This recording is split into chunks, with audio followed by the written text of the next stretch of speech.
Of Adrian Auler. He's about to get started, and I'd like to introduce Adrian's title, very to the fact and succinct. Adrian will be presenting on addiction as an STD. Addiction as an STD. Thank you.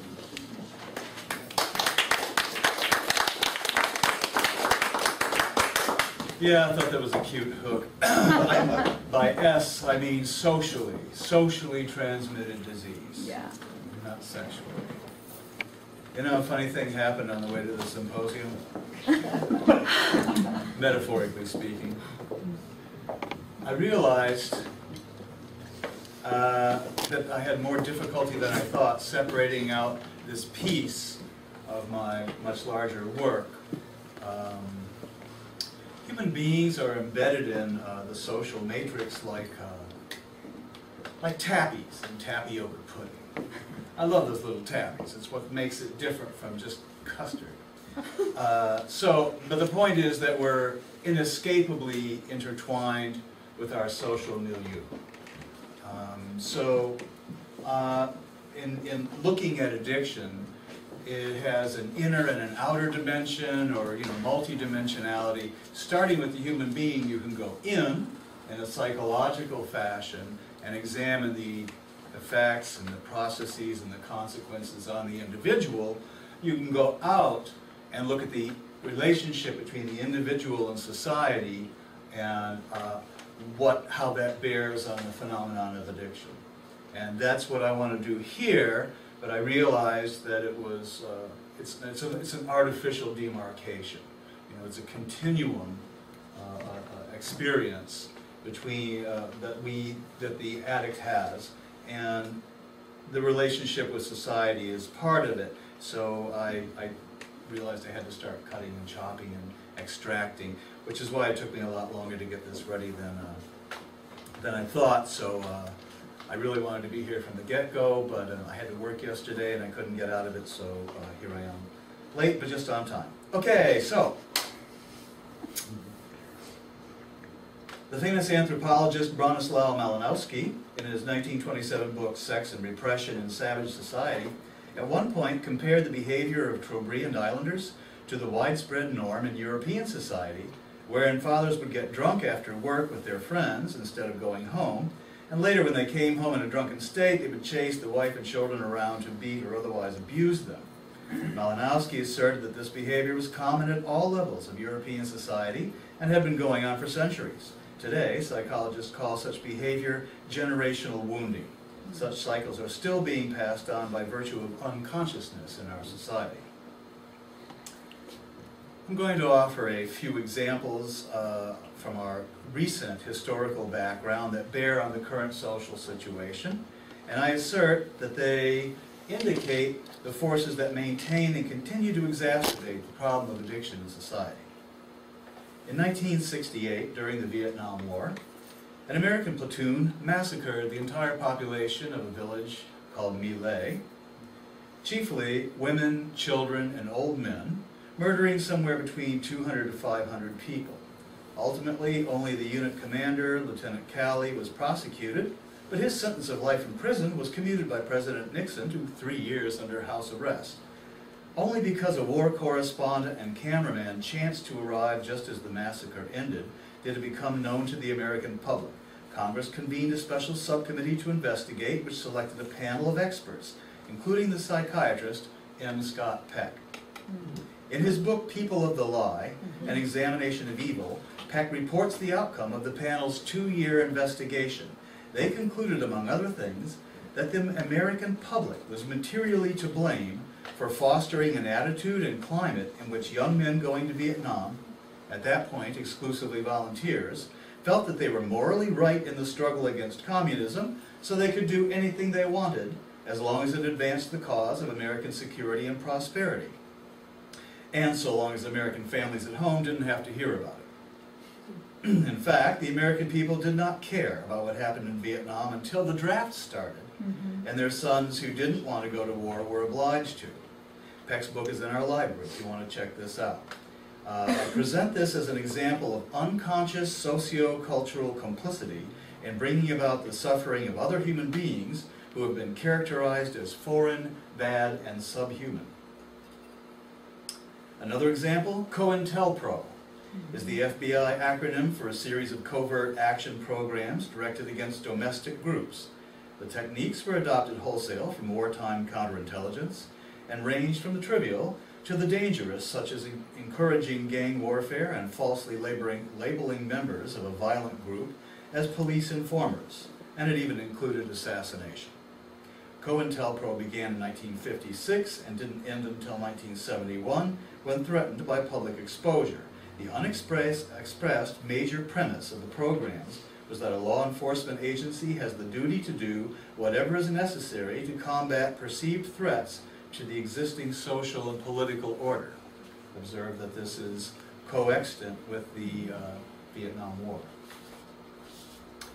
Later, Iran-Contra in 1986 revealed that senior Reagan administration officials had engaged in a covert sale of weapons to Iran, presumably to secure the release of hostages.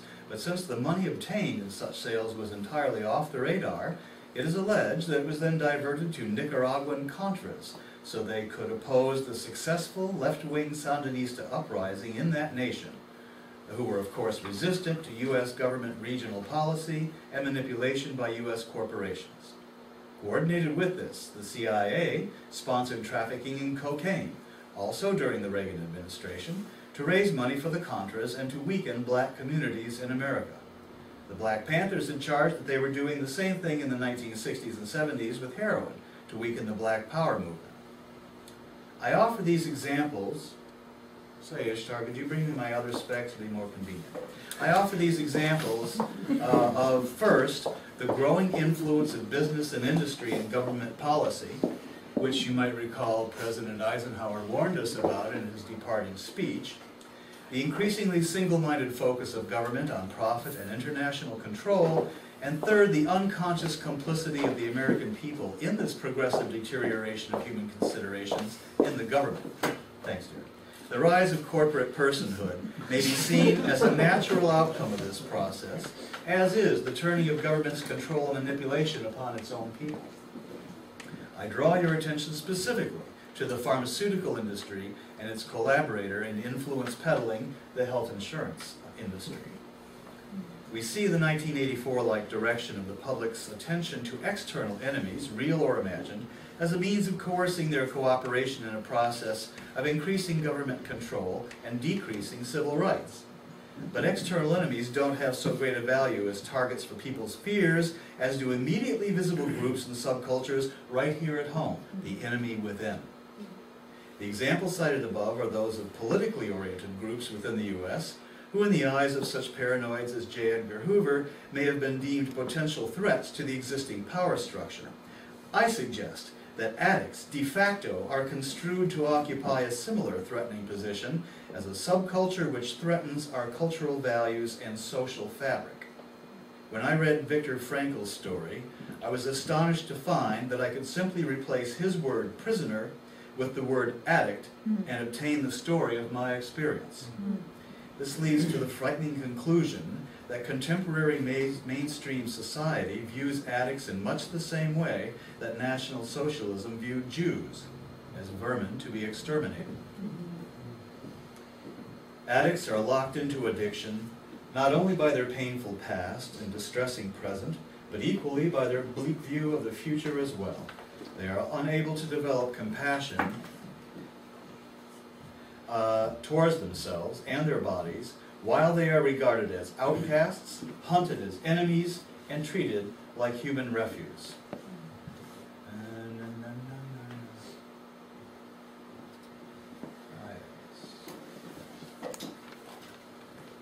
Try to imagine how being cast into such a position would make you feel.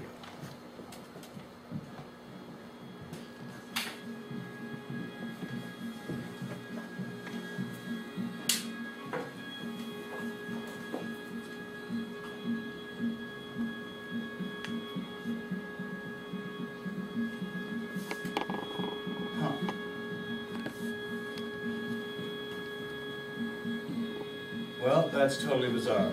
For some reason, this is only playing one track, and the lyrics are cut out.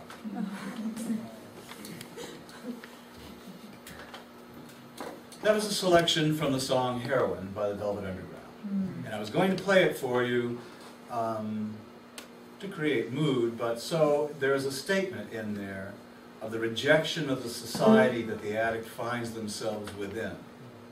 He says, "Thank God that I'm not aware, and thank God that I just don't care." And he talks about politicians making busy sounds, and everybody putting everybody else down, and all the dead bodies piling up in mounds. It's it's a position of those who have been rejected, rejecting those who are rejecting them. So when addicts, and then I had some images that I were going to show you during the course of that.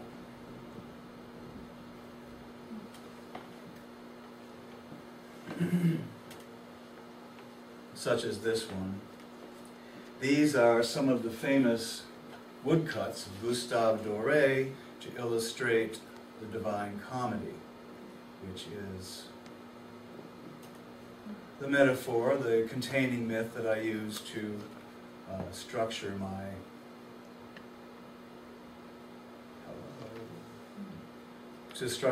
the story that's on my blog.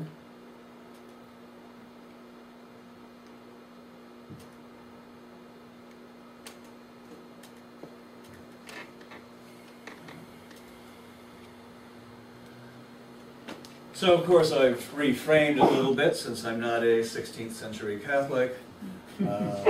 These are whichever particular circle of hell is being represented here. I see them as the damned souls of addicts being lashed by their addiction, which is a merciless taskmaster. Since the music isn't happening, I'm just going to I'll leave that there.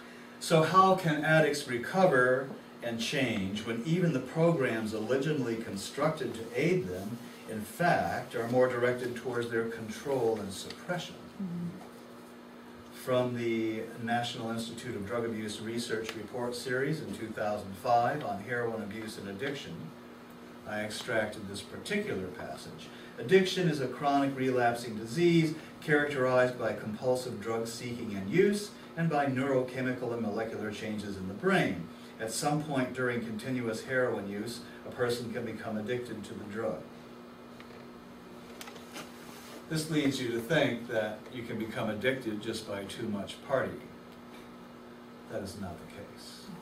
Addicts have always been severely traumatized. It's a reaction to that trauma. It's a behavioral motif that was at one time an emergency triage action that preserved the integrity of the psyche from being completely shattered, but from which later they cannot escape when the situation has changed and the trauma has been removed. It's like a needle stuck in a groove.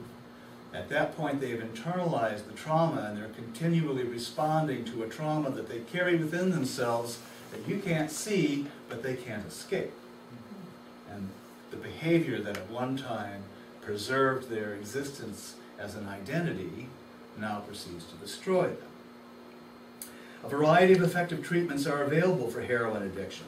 Methadone, a synthetic opiate that blocks the effects of heroin and eliminates withdrawal symptoms, has a proven record of success for people addicted to heroin. So when I was a using addict, when it eventually was getting very difficult, I started asking my addict friends, what about this methadone stuff? Everybody kept saying, no, no, no, avoid it like the plague. But the time finally came when I just couldn't do it anymore. I couldn't hustle for the money every day, couldn't put up with the threat of being arrested every day, and I got on a methadone maintenance program. And then I met people who'd been on methadone for 8, 10 years or more. Their flesh, white and puffy like the belly of a dead fish. Their joints arthritic and swollen, so they moved in a creaky fashion even though they might have been in their mid-30s. Their hair and teeth falling out, even the coloration of their eyes fading so they look like zombies. But the government gets to say, you know, oh, what a great thing we're doing. Are we not merciful? No. No, you're not. This is instead a control operation, because all the addicts on methadone are on a very short leash to their clinic. Their whereabouts and their condition is known at every moment. So in effect, it's like being on probation. If you want to move and go someplace, you have to ask permission, like you're a minor, or like you're on probation. So it's, again, the difference is that heroin and all morphine-like substances are natural congeners in the vegetable kingdom of substances that our body produces.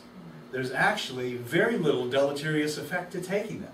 If it weren't for the unhealthy circumstances that addicts usually have to find themselves in because it's all illegal, the only real problem would be constipation. But methadone, originally called dolophyne, invented by the Germans during the war, when, because the British had cut off their communications with overseas, finally their morphine stocks ran out after years of warfare, and they had to invent something to take its place. Methadone is completely synthetic and does not is not like our endogenous morphine-like substances, and so it has these deleterious effects on the body. So, it says, methadone treatment has been used for more than 30 years to effectively and safely treat opium addiction. Properly prescribed methadone is not intoxicating or sedating, and its effects do not interfere with ordinary activities such as driving a car. Well, of course, it doesn't get you high. That's the plan. Oh, you're kidding.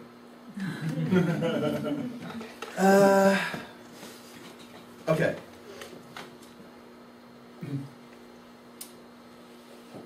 Mate says the precursor to addiction is dislocation, the loss of psychological, social, and economic integration into family and culture, a sense of exclusion, isolation, and powerlessness.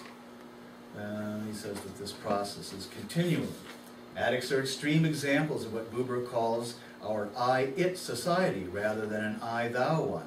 They see themselves as victim objects rather than as doer subjects. The outward-directed, non-self-reflective nature of our society is mirrored individually in their lack of awareness of their own internal state or condition. Addiction is a response to life experience, not simply to a drug. So I pointed that out. Golly, I've got pages of stuff. All right. So, existing treatment methodologies don't work, or work very poorly, because the recidivism rate or relapse rate of addicts after treatment is over 90% within 6 months. So that says to me, this is not an effective treatment program. And that says further that the disease of addiction is not well characterized and understood, or there'd be a better treatment program. So,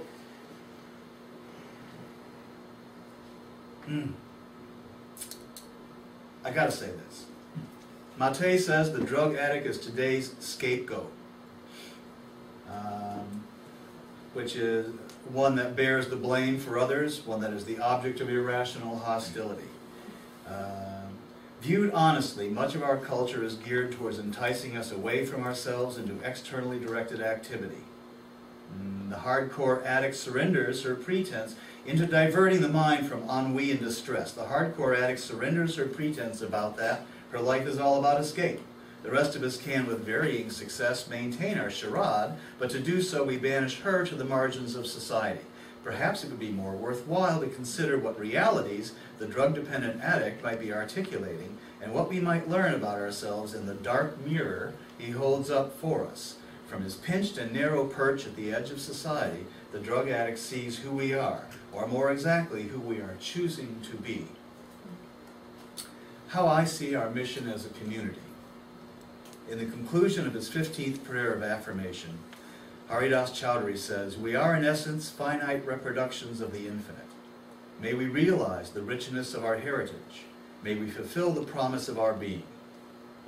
The only true sin is denial of our wondrous spiritual nature and the vast potential that comes with it. From this perspective, we live in a sinful society, arising from a misguided culture derived from a hellish materialist worldview that predicates a disenchanted universe in which human beings are seen as no more than freakish, random accidents of a mechanistic pinball cosmos. It is no wonder that many human beings are crushed under the leaden weight of this deadening vision and develop such psycho-emotional ailments as depression, existential anxiety, and addiction, and the spiritual malady of soul loss. The sixth ideal of CIIS is to support community, but ours cannot exist as an island in the greater community of our society. Within the perspective I just described, it becomes our moral imperative as an intentional community to become the best pinball wizards we can and light up the game board for others so they can see their way to find the flipper buttons of their own gifts and play the thrilling game of life. We must light our torches from the blazing flame of integral wisdom we see manifest in the spiritual sun of Sri Aurobindo, the Mother, and Haridas Chaudhuri, and in such reflective Jovian luminaries as Ken Wilber.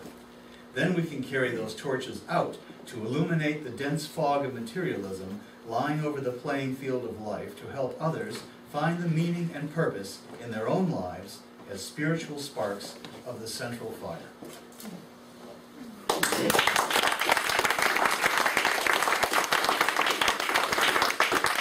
I really thought I was going to get all that in there. You got was about 40%. Well, You have 5 minutes for discussion. any questions? That means I can go on. Oh, Bill, I shouldn't. I'll try to make it about 4.5 minutes. What does methadone actually do from a subjective point of view? You know, there's these neurobiochemical, philosophical, exo-psychological discussions and all of that, and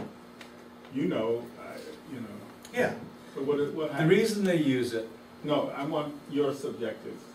well, Okay, because it doesn't get you high, it doesn't. but it does take care of your craving for narcotics. Okay. So you go every day and you get your dose first thing in the morning. And one dose, you drink it, lasts all day, it's a 24-hour thing. And it relieves you of the necessity of hustling for money and then going down to the hot zone to try to score dope without getting killed or arrested. And therefore, theoretically, you have time in your day now to begin going to school or learning a job or working or something like that, becoming a member of society. The thing is, that, and you know, when you're on maintenance, you have a counselor. They just don't get it. They just don't get how deep it goes and the problems. So nothing is solved except that you don't have to do something illegal to take care of your need. But aside from the fact that the drug is slowly eating you over time, it doesn't solve any of your psycho-emotional or spiritual problems. And the counseling is very like rational, cognitive, work and efficacy oriented. They mean well, but I mean it just doesn't begin to touch it.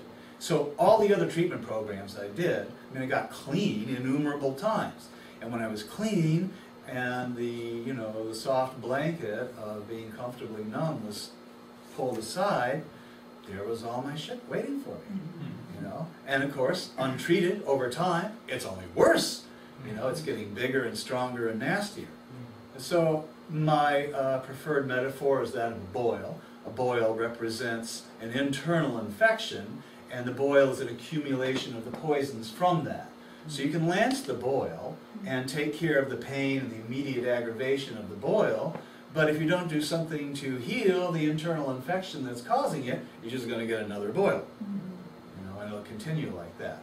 So methadone is just a stopgap measure to keep you from committing crimes, to steal money, to get your dope, so you're no longer a problem for straight society. but it doesn't solve any of your problems. So what do you do to get numb or get high or whatever phraseology you Most use? methadone addicts wind up doing dope on top of the methadone anyway. Or they constantly go in and say, oh, it's not enough, because briefly, when you get your doses increased, there's a little bit of sense of warmth and the comfort you're looking for. But you get used to it within a week or two, and then you're back to square one. Thank you. I'm just wondering, with healthcare costs running so high, what do you propose that the U.S. government should do? You seem to be angry with the U.S. government for...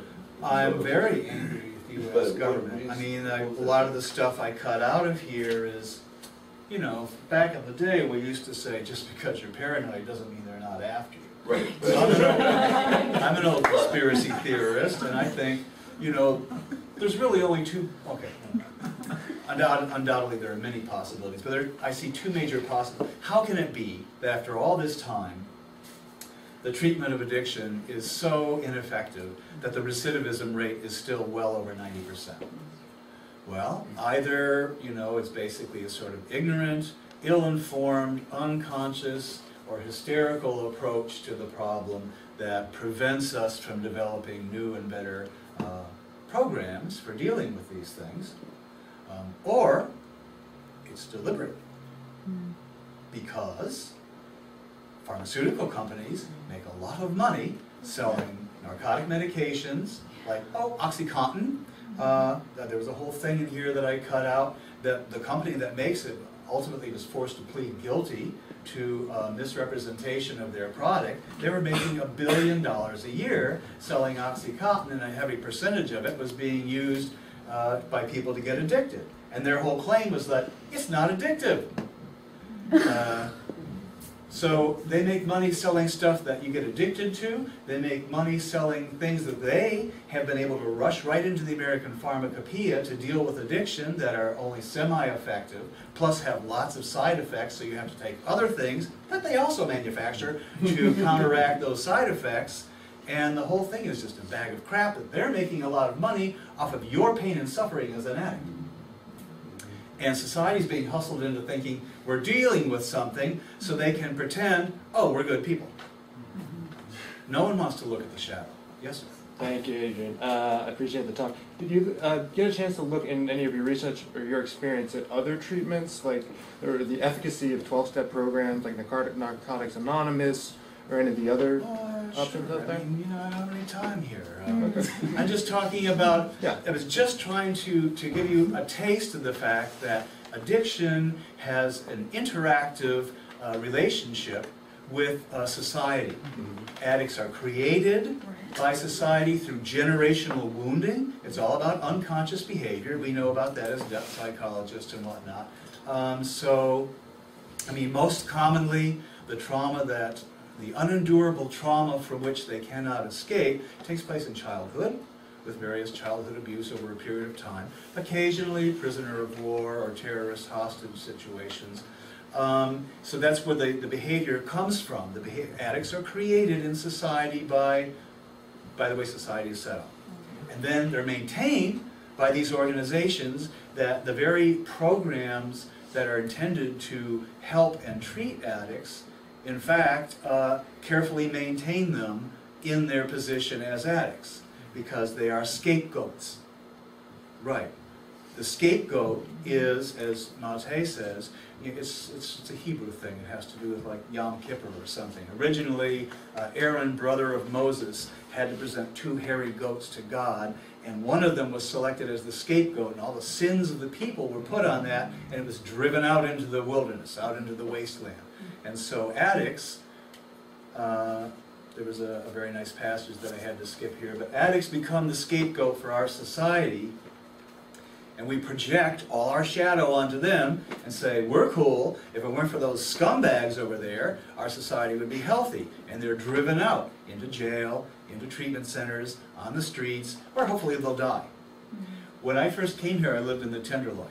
And one day, with staff and a few of us, I came out of the sidewalk and turned to my right, and right there, in the middle of the sidewalk, in broad daylight, some junkie was flagging his fix right in front of everybody. I was aghast. I mean, it's a different time and place. When I was an addict, I spent years learning to be invisible.